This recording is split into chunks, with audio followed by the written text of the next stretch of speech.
مساء الخير على حضراتكم. انا مهندس محمود حسيني، رئيس مجلس اداره شركه سمارت بروبرتي. انا النهارده في افضل واكبر قطعه ارض موجوده في الحي المالي الوزاري بمساحه ارض 21,000 متر مربع. قطعه الارض الوحيده الناصيه تقاطع المحور المركزي مع محور القصور الرئاسيه.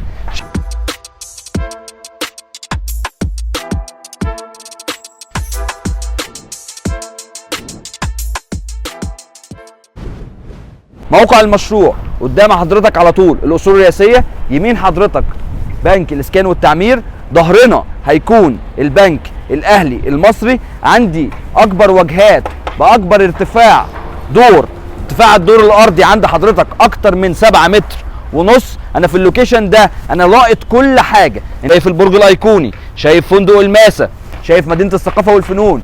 مشروع كابيتال 1 بيخاطب الشركات الكبيره، يعني بيخاطب حضرتك كمستثمر لما تكون عايز تأجر لشركه كبيره. مساحه الدور في مشروع كابيتال 1 اكتر من 6000 متر، بتتكلم في عدد اسانسيرات اكتر من 16 اسانسير، بتتكلم على عدد حمامات اكتر من 21 حمام. مشروع متكامل الاركان، طبعا في خدمات كتيره، في سكاي لونش. الشركه الخاص بالتصميم شركه WSWA، عندها سابقه اعمال في الامارات، عندهم مشروع بالم جميره، عندهم مشروع فندق فور سيزون.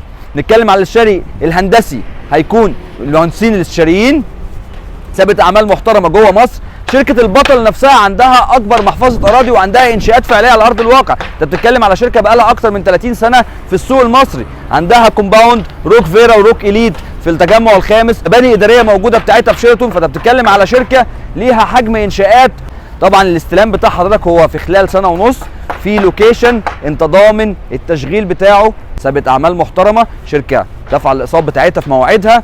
مشروع واضح المعالم، اكبر مشروع موجود في الحي المالي، فبالتالي هو هيحقق اكبر معدل ايجار موجود في منطقه الوزارات ومنطقه البنوك في العاصمه الاداريه الجديده.